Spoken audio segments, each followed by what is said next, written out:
Hello. This is Hallgrim. And this is Svani. And you're listening to the Lightning Edda podcast, where we discuss themes and concepts outside of the conventional topics of traditional northern heathenism. What you'll find is that we are not going to, at least in the beginning, we're not going to be talking about a lot of what the other also through channels speak of. So we won't discuss the runes directly yet. We won't discuss the nature of, the individual gods. We won't talk about the bloats or the symbols or, the nuts and bolts that you will find in your general also through book. We're taking a more outside approach, and we're discussing how one walks the path of heathenry. Not the mechanics, but how to embrace what it means to live, eat, and sleep, fight, and make love like a heathen. So the theme is very, very important. In today's chapter, we are going to be talking about blood. We're going to be talking about house, legacy, lineage, heritage, your ancestors,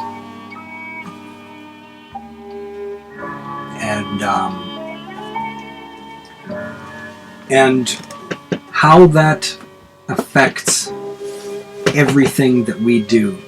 So you'll notice, or you'll take note from the last podcast, we spoke of the times of kings and legends, and that was a very, very strong theme. This is an equally strong theme because it forms, just like the time of kings and legends, it forms the reference by which we conduct our goals and the way that we treat each other and ourselves. So this is a very delicate subject because it drifts into some themes that are not PC to today's modern, weak societal structure. And to those who are not necessarily native English speakers, I would say that PC is just simply political correctness. Right. Politically correct is a form of self-censorship where your brain is thinking one thing, and then so you don't get in trouble, or heaven forbid you offend somebody, you stop yourself from saying that.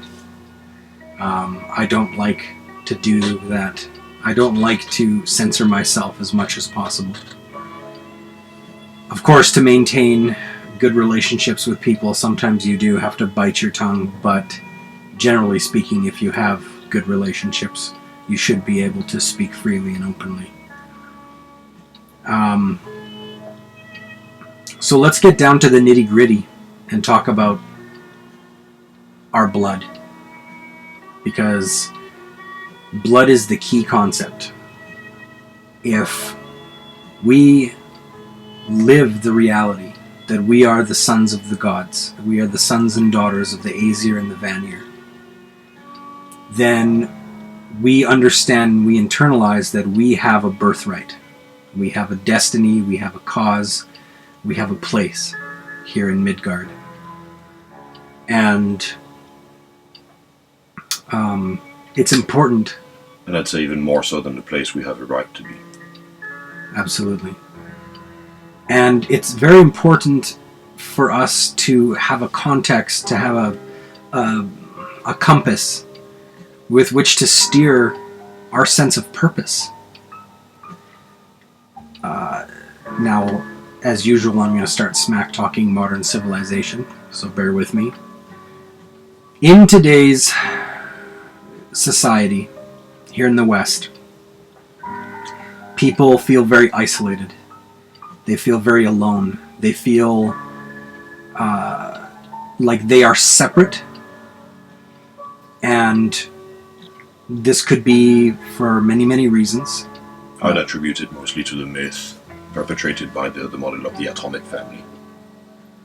Could very well be. Do you care to expound on that? Well, simply that when you look at the model of the atomic family, if you think about... I think you mean the nuclear. The nuclear family, sorry, yes. And, there's a disassociation with the sense of community. Cities, whereas you would find the idea, you'd think that there would be groups created through districts and neighborhoods, that even the sense of neighborhood is now just being dissolutive and destroyed. And the family itself, well, mom goes to work in most cases nowadays. Less and less we see, a parent that stays at home and rears the children. Dad goes to work as well. The children are sent into a school system where, at the end of the day, the parents come and pick the kids back up and plopped in front of TV. There's no time for family. There isn't any time for kin. Very often it seems to me that family meetings are more of a dredge. They're just something that isn't celebrated, isn't entertained, and even more so than just family. The mere concept of group now becomes more of you see the youth nowadays. It's when these kids basically have come from broken homes, broken families. They want to identify to a gang. That's where the family goes to, and the sense of family is now, as these youth seek, as we seek. They start looking towards the gang. They start looking towards other sources instead of where the blood comes from. And probably because the parents just do not have the time anymore, or think that they do not have the time anymore to relate to the children and earn the respect. You are scratching the surface of a topic that is very near and dear to my heart. It's a very long topic with a lot of ins and outs. And we could literally talk just about the faults of modern Western civilization. We could make that a whole podcast. What I want to do is propose for the listener that they try the exercise of taking everything that they think they know, everything that Western modern civilization has taught them, and throw it out the window.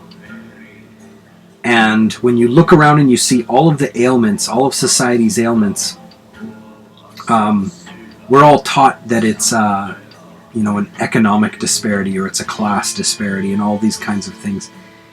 What people need to understand is that we are living in a fashion that we were not meant to live in. And when I mean we weren't meant to live in, what I mean is we have 100,000 years of living a certain way, and then a half a century of living this way. So all of our instincts, all of the countless voices of our ancestors screaming in our very genetics from time immemorial are telling us to do things, to feel things, to want things. And the world, the hamster ball that we are raised in has made most of those things taboo. Has not only made them taboo, but has made them unachievable, right? So we are left now in a state where we want things we can't have, and you have men who go through middle age, midlife crisis, trying to go back being children, buying toys, instead of being all the kings that they should be. Yeah, I mean that's just one of the symptoms, right? So when we talk about blood, when we talk about legacy, lineage, and the ancestors and our heirs, it's a very, very serious and it's a very central point to being a heathen. And a lot of people listening to this, they're not going to like it. They're not going to like hearing this because it essentially takes all of these things that Western modern civilization has taught them, and it says, no, the reason why you're unhappy is because these things that you were taught were true are at odds to your spirit. So we want to reconnect We want to rediscover what it means to be a living heathen. We want to breathe in the air of freedom and release our savage spirit. So this is what this podcast is about. So I'm going to start off by saying house. The word house is a central theme to what it means to be a modern tribal heathen. Now keep in mind, I'm speaking in terms of Alsatru, because other heathen tribes of the earth don't have these concepts. So this is for the Northern Europeans. House. What is the word house? Well, people nowadays, they think of the building that you live in. And those who watched Harry Potter, they think of House Gryffindor or House Hufflepuff. And that's actually getting a little bit warmer. What your house is the conceptual place, and I'm using quotation marks when I say place. House is the conceptual place by which your ancestors delivered unto you your birthright, which you are now the guardian and steward of, and which you will pass on to your children and teach them to pass it on to their children. It is in a name. So, your house is your link. If done properly, and this is a bold claim, and there are some who would refute it, or try to refute it, but I believe that if done properly, if a person embraces the concepts of house, they will gain wealth, they will gain respect of their peers, they will gain land, perhaps, influence, they will gain all of the kingly things that we are entitled to when we know how to live. Well, I'd like to butt in here and point out that the concept of house itself is a concept which is, in the end, very tribal, which takes away the focus on the sole individual and again places it on the community. It is also responsibility. And I think that is something, when you start thinking about blood, and as we talked about earlier, when you start thinking of yourself as an ancestor, everything that has to do with the North European heathen spirit is a spirit of taking responsibility and growing up, not being a child, which, again, to echo what you were saying earlier, is maybe one of the problems of the modern world, is that we are spoiled children in a sense. We are encouraged to remain children and not take responsibility, not take pride in our achievements. And I think that that's within the concept of house. You have to take the responsibility that you are going to build something. You cannot just sit on your behind and expect somebody to come along and just feed you everything that you are going to need. Well, you're talking about the nanny state that infantilizes us, and supposedly takes care of us from cradle to grave. Well, I'm sorry, I reject that theme entirely. Well, it takes away from what it is to actually be a free man. Well, it makes it impossible for us to even be kingly. So let's go back to what you were saying. Right, so back to house. So, right now, in today's world, it's getting harder and harder to own land. Depending on what country you're living in, it's almost impossible, either economically or politically. But you have to look at the concept of owning land from the context of a tribe. Because in the days of yore, in the time of kings and legends, the land you owned was the land that your tribe took its meat from, harvested its acorns, whose borders it defended, and they knew every nook and cranny. Well, it is the place where they lived, grew, laughed, cried, died. Absolutely. It made us who we are. So, in the concept of house and the concept of blood, lineage, heritage, all of these things, a very important concept is ancestral land. Now, when I say ancestral land, a lot of people don't even know what the heck I'm talking about. There's a lot of Redskins out there who do know what I'm talking about, because they're the ones who, especially in North America, have very strong claims to ancestral land. And it's generally acknowledged. So, well, generally acknowledged. We'll leave that one alone. So, how does one have ancestral lands? What does it mean to have ancestral lands? And let's go back to house, because I didn't expand on name. Okay, your family name, the name of your forebears, is very important. It is the brand by which all who interact with you shall come to know you.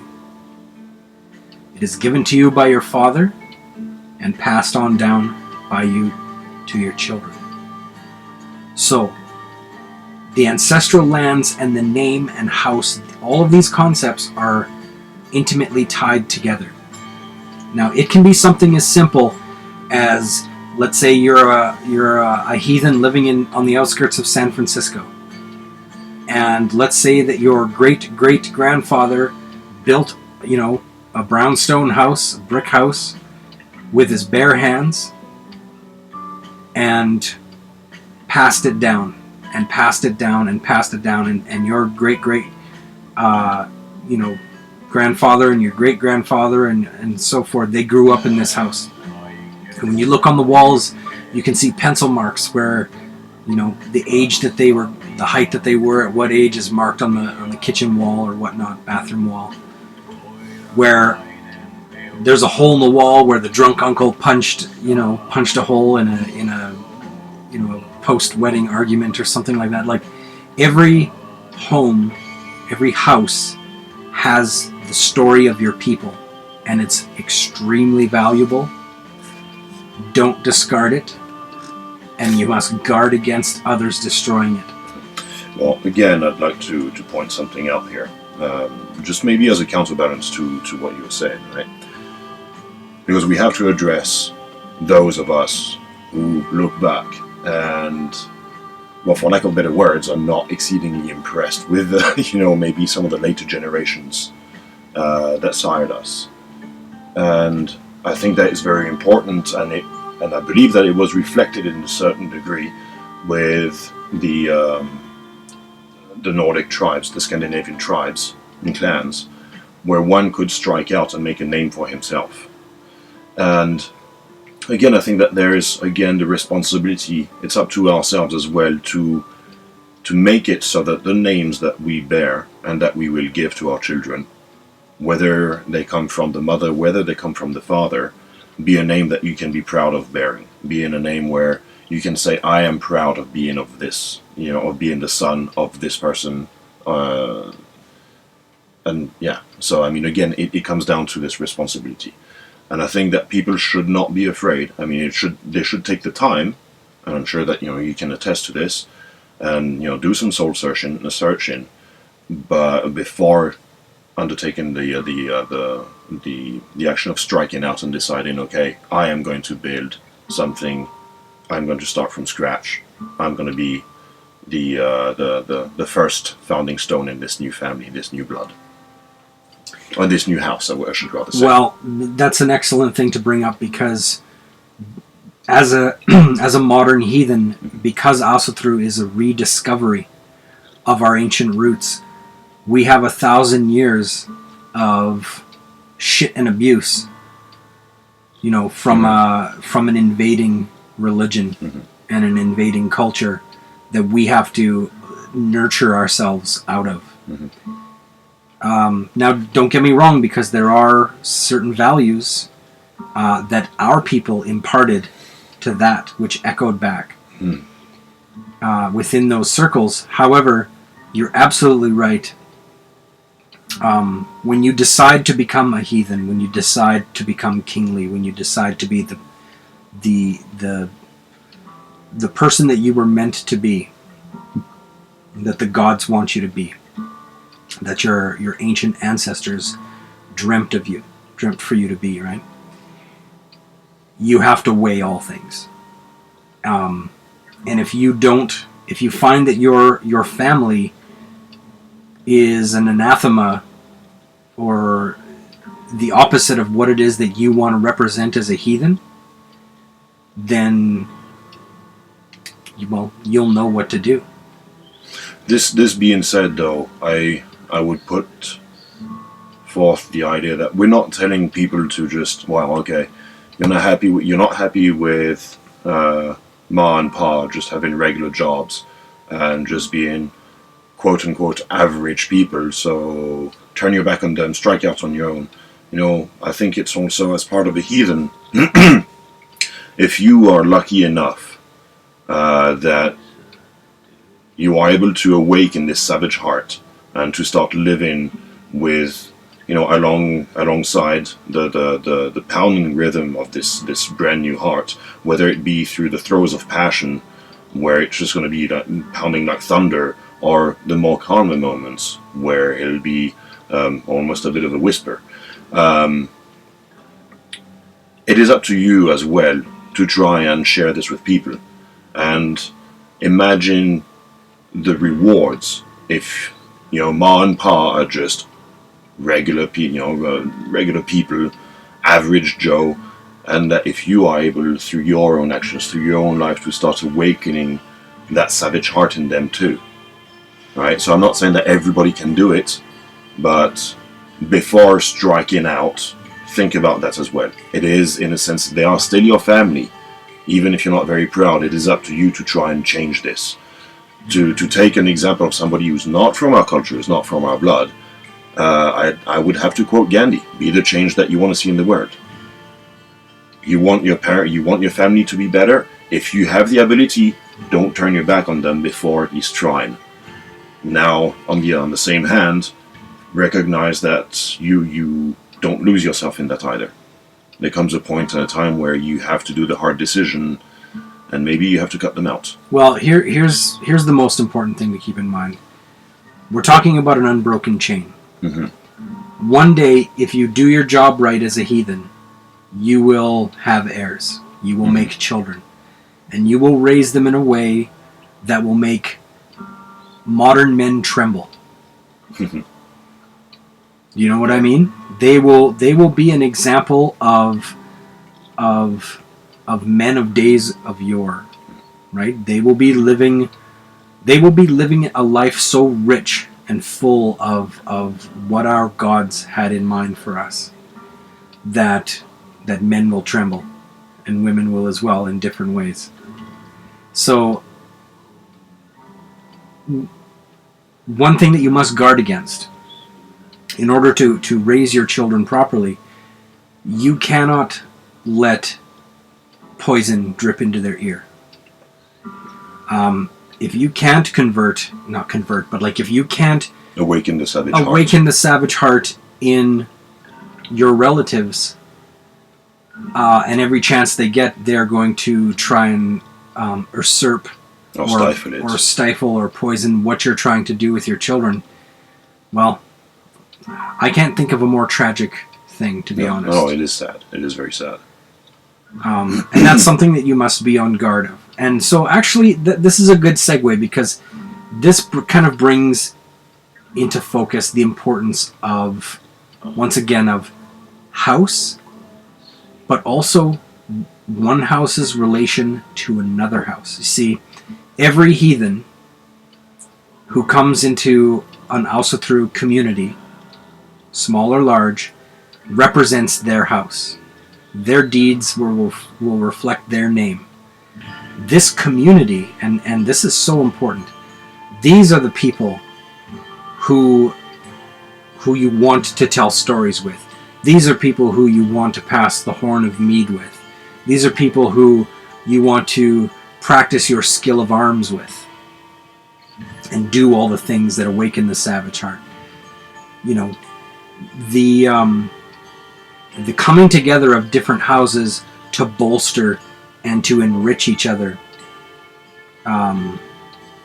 is a glorious thing, and it's the heathen dream, essentially, where I create a strong house of wealth and strength and honor and a good name, kingly behavior, and I uplift someone else and help them to become that as well, and then their children and my children play together, and the stories of our forebears are the stories they tell each other. And something also there that I'd like to point out. Sadly enough, I think because today many people have been scarred, many people bear wounds born of fear and decide, no, well, I cannot trust strangers. When you look around, when people live in apartment blocks, how many of the neighbors do they truly know? Right? Yeah. It is a community for all intents and purpose. It is an apartment block. These are people who live close to one another. Yet, we remain strangers. We remain very insular, almost because of the fear of the other. And what people have to understand is, whilst the isolation is nice because it gives you the illusion of safety, it isn't. When we look at what's happening around in the world, where our society is literally, I believe, and you may call me a little bit of a pessimist on that side, but I truly believe that our society is starting to collapse. The golden age of the Western world is starting to dawn, and this this idea that these little singular families can provide and do everything for themselves is now we're starting to see a fallacy. If I'm to take an example of here, when we start looking at all the orchards, are there Westerners who seem to be owning most of the orchards? No. There more and more there are East Indian people who live within their own community, who have a strong familial unit, and they have, by extension, a house. They get together, the house gets together, and they start to grow. They pool their resources together, they work, they achieve something, and then they start expanding. And I think that, in a sense, they show a virtue that we have forgotten, and that as children we figured, well, I can go out there and strike my own on my own and not need to have this large clan, or there is no benefit in this. And I think that's, we've been proven the fallacy of that model so far, I think. That started to happen to us after industrialization, after the growth of the city, and then the growth of the state, lastly. And then, of course, government-run education. Once again, that's an entirely different podcast, but you hit on a very good point, which is, if you want to see how an example of a clan that works well, look at the way that the Sikhs operate. Yes. The Sikhs are, even though they are the other, they are an excellent model of what happens when traditional family values, strong clan mentality, right, and just a sense of cultural identity draws them together. And I'll straight out say it, that I admire what they do. No, I admire the hell out of what they've built. Because living here in this city, they now own more orchards than the Europeans who first came here and turned this all into orchard land. So now having thought about the relation of the house. So for somebody like me, I mean, you know it, I'm a big fan of Frank Herbert's works, and therefore the mention of house is something that I grasp fairly easily, and the relationship from house to blood is something that I can grasp fairly easily. How would you... For the listeners, he's talking about Dune, the Dune novels. So, how would you explain to somebody who maybe hasn't really thought about Harry Potter, Right. who hasn't really thought about a lot of these ideas of what it is, the relationship of blood and house? How would you explain that? Okay, well, first of all, I'd frame it in modern terms. Mm-hmm. It doesn't matter in North America. It does not matter, well, especially in Europe as well. But in North America, whatever city you go to, whatever town you go to, if you spend time gossiping with people at all, you will start to hear about founding families. You'll start to hear, roads that are named after families that have been here since the beginning, since the first shovel hit dirt when this town was founded. And these families have grown and they have prospered, hopefully. And so now they have, in theory, they have wealth, property, and name. That's the modern context of the house. But a house is more than that. House is... Imagine as though your family is its own unique race. Actually, and what gave me that concept was I was watching Bram Stoker's Dracula. Mm-hmm. And he was talking about the Order of the Dracul, Mm-hmm. right? And he was talking to Jonathan Harker, and he was speaking of his ancestors, and he referred to his family as, he says, my great race. And that really struck a chord with me. You have to think of your blood, of your house, as your race. They are your manifestation in Midgard of your people. And when you have a hands-on approach to the evolution and the wealth and the development of your house, you will prosper. Unless, of course, you're torn down by enemies. But in the world today, there are such families as the Rothschilds and the Rockefellers, and many raise angry fists to the heavens at these families. But these are examples of families who have taken the house to the extreme. Yeah. Because these are the lords of the earth, right? Mm. So even without going into... Well, let me sum up my point, because it's important that I tell the listeners that it doesn't matter how big your family is. It doesn't matter if you're a family of one who's looking for a woman or a man who wants to have children, who wants to create a name, something to be proud of, to get that ancestral land. If you are a son of Odin, if you are one of the sons and daughters of the gods, you are entitled to a house. And people need to internalize that. It doesn't matter if you have nothing. It doesn't matter if you are a bum with scratched knees on the street begging for change.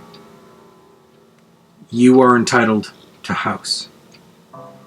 And also through heathenry gives you that understanding. It empowers you with that knowledge, and it opens your eyes. It blows the barn doors off of what the modern world has been trying to do to you, which is marginalize you, make you feel tiny, worthless, separate.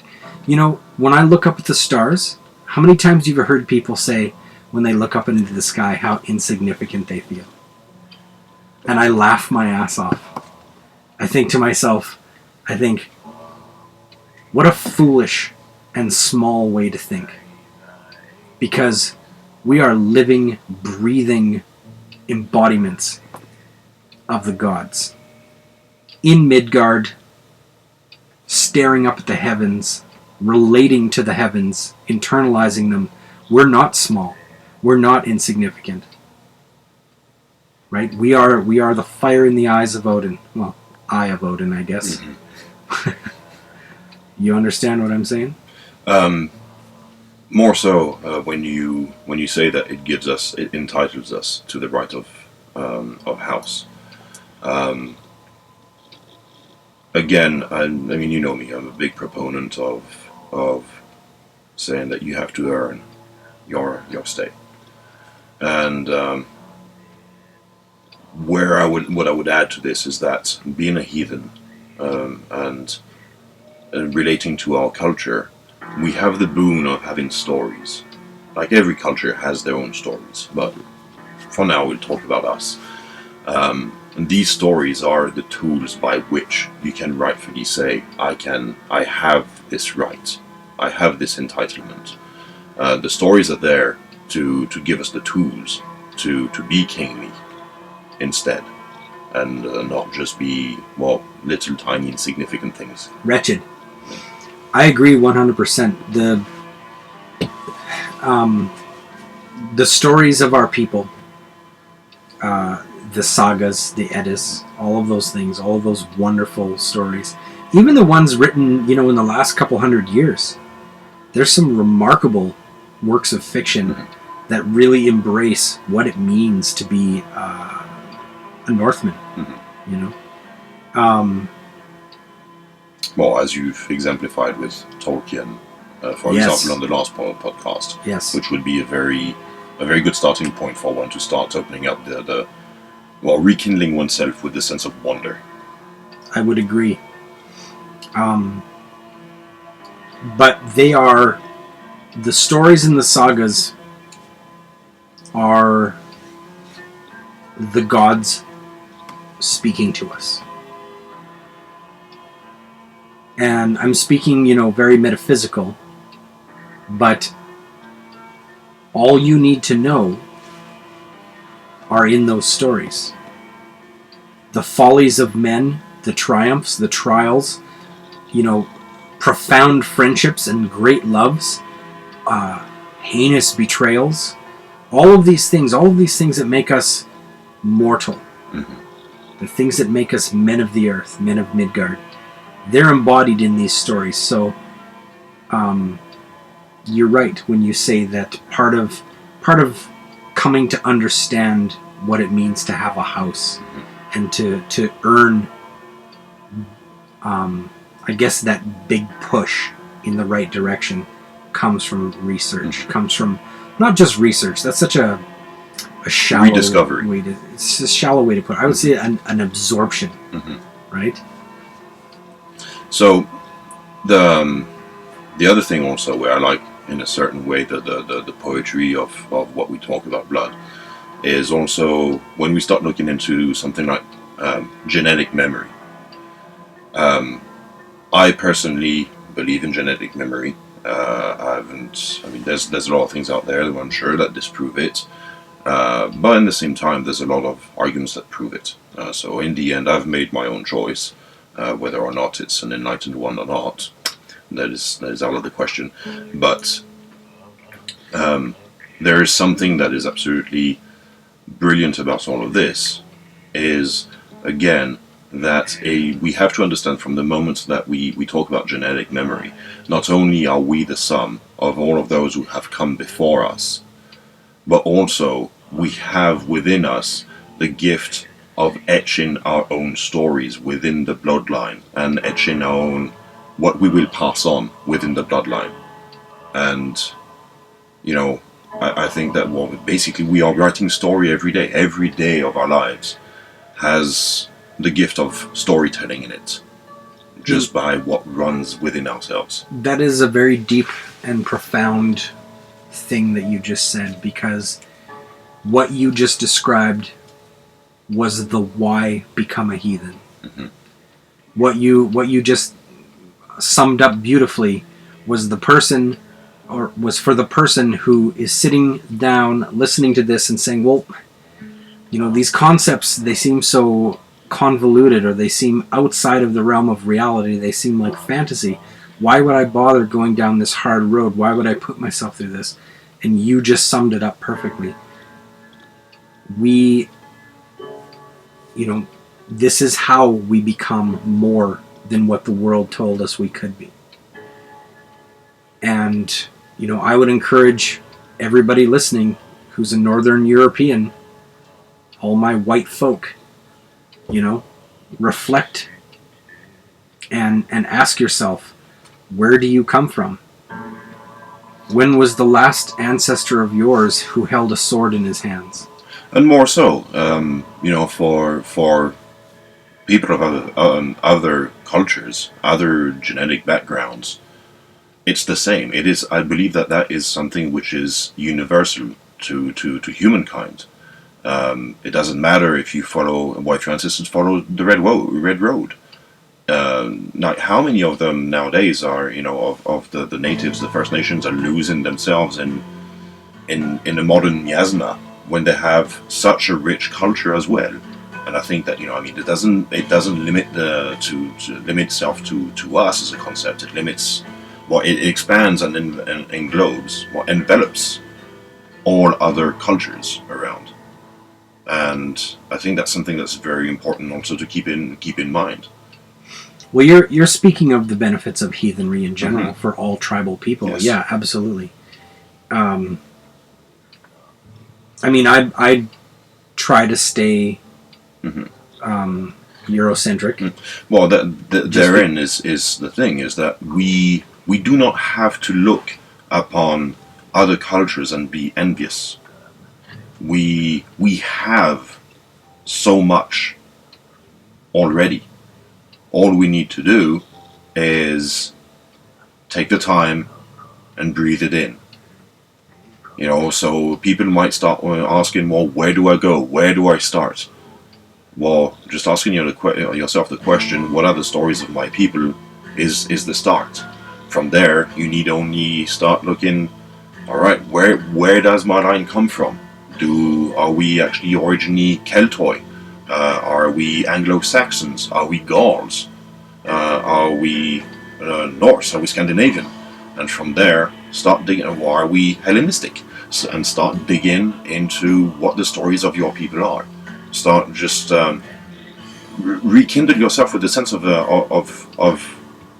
wonder and awe, and listen to the story from your blood.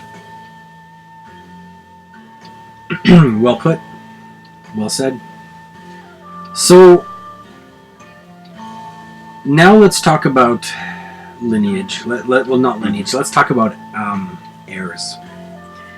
Because this is the hardest pill to swallow for today's modernized person.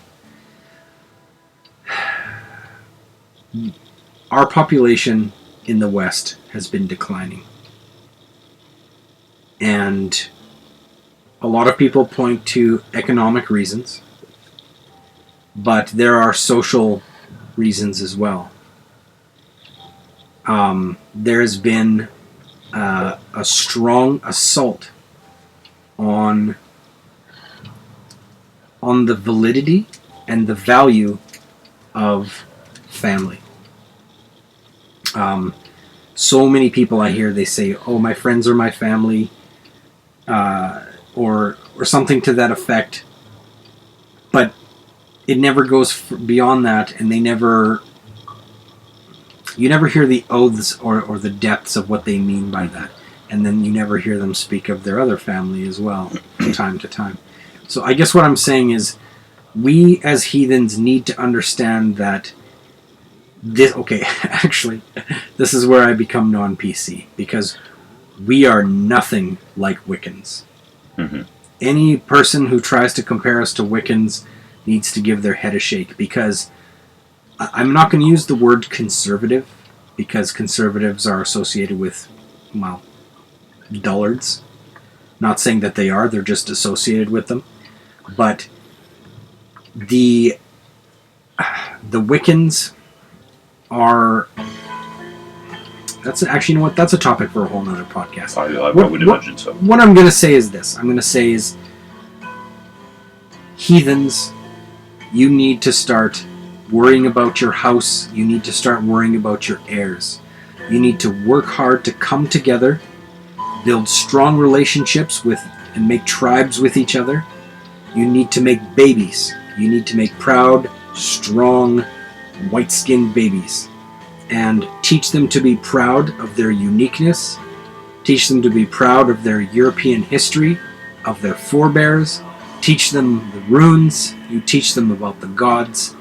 This is the imperative. This is what needs to happen. And in order to do that, we need to reconcile some of the lies that have been handed down to us from the past, I'd say like 60 or 70 years in Western culture. Mm-hmm. Before we go any further, I'd like to address something where, because I hear people say, well, why would I bring a child into all of this? Or, oh, we are a horrible culture. I think that we should, we should just like roll over and disappear or be assimilated. And I think that that's a big fallacy. That's a reaction. I would almost say a nihilistic reaction, because it's not suicidal. It's worse than that. It's people who have abandoned all hope. And that is a result, I think, of some of the world that we live in. And you have to understand that without children to carry your name, to be able to sing out loud the song that is within your blood, you are no more. We don't know we don't know for sure if there is such a thing as the afterlife or anything. And we can wonder and ponder, and we can tell ourselves stories about it. We can have people who may have sensitivities, who may have ideas, and maybe portents or messages from the other side. But in the end, we do not know. The only thing by which we can be certain to achieve a certain sense of immortality is the continuation of our bloodlines. And that is children. Without these children, our stories die. Without these children, we are nothing. Without these children, all the hard-fought battles, the harsh winters that have been survived by scraping and getting together and sharing heat, etc., that your ancestors have been through, mean nothing. All the struggles and the tragedies that they have survived mean nothing without you having children and continuing the lineage. That is the cornerstone of the concept of house. When you embrace that, when you not only say, yes, this is true, but this is going to be my focus, it changes your life. It gives you a sense of purpose so profound, so magnificent, that the strength that it gives you,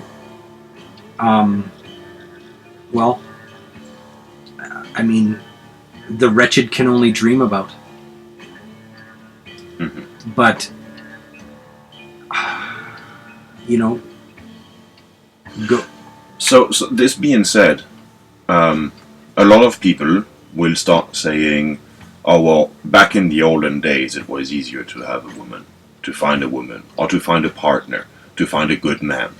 Because it's not just something that I think is unilateral. It's something that people from both sexes are plagued by. Now, Hallgrim here might have his opinions, which I'm more than happy to hear, but I'm just going to share one little thing. There's a reason why there were sagas with men and women going out and accomplishing heroic deeds for a loved one.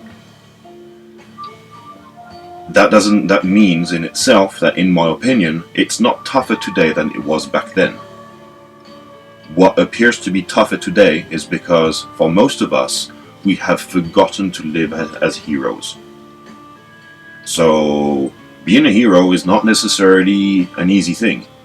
But what I would recommend and what I would encourage, and I try to do it myself, there's days where I fail miserably, I'm not going to lie, but on a daily basis, I try and remind myself that if I am to find somebody worthy, somebody good, I have to be the best that I can be myself. I have to be heroic in nature.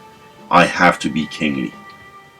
And from the moment where I can achieve this, where I can look at myself in the mirror every morning and tell myself, I am a proud heathen, I am kingly, I am good to my friends, to my kin, then finding a good partner becomes all of a sudden a lot easier. And trust me, I've been through a couple of bad ones. I've learned by mistakes. So I don't know what you would have to say about this, but at least this is my opinion on the matter. And I wanted to bring it up because, well, without a partner, continuing your lineage becomes a little bit difficult. Absolutely. It's a learning curve. Mm-hmm. We have to rip people kicking and screaming out of the nightmare of the modern world. These we are neutered, we are disempowered, we are adult children. We need to rip people kicking and screaming back, put the sword back in their hand, and we need to say, there is a better life and you can have it. And when when we come together to do this, when we practice our songs, when we practice our rituals, when we create that central fire that we all dance around, so to speak, we swell our ranks, and that's how you build house, is because that's when you're going to find someone. When someone can embrace these incredibly hard to swallow, not hard to swallow, but these incredibly profound concepts. When they can embrace them and say, yes, I want this can be real, I can have this. Then you're going to find good heathen men creating houses with good heathen women.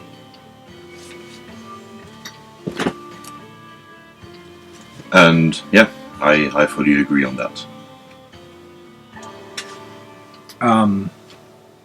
Is there anything else we need to say? Well, I believe that we have covered the house, the blood. We've touched upon the importance of lineage. Oh, actually, I can think of one thing I needed to bring up. This may seem flippant because it is somewhat mechanical, but trust me when I say that it brings things from the realm of fantasy to the realm of reality. When you dream of your house, dream of your crest. Dream of your family motto. Dream of your ancestral homes. Visualize the lands that you would have to be the birthplace of your people. Think of it in your mind. What defines you? And write it down. Because the moment you transcribe something, the moment you scribe something onto paper, it goes from the realm of fantasy into the realm of reality. And I encourage people to try this exercise. Think about what family motto would best suit the spirit of your life and the life of your spouse if you have one. And what would best serve your lineage. And what would best serve your lineage, exactly. Think about a coat of arms. These are all very important things. It is by these that others shall know you, not just by your deeds. So, once again, we are entitled to these things. Absolutely. Envision a future where your great-grandson wears the signet ring that you passed down. Yeah, there's no reason why a signet ring should only be from a university that you or your son or your daughter has been to. I mean, the university, yeah, great, okay, it's an achievement, and great. But would it not be so much more rewarding and important to be able to bear the signet of your lineage, of your family, of your house? With pride. Exactly. Well, that's all I've got to say. I don't know about you, Swally. I think that's probably going to be it for us tonight. So, signing off, and to take a page right out of what Hallgrim was saying, from hearth to horizon to home, this is Svali wishing you good evening. Good evening.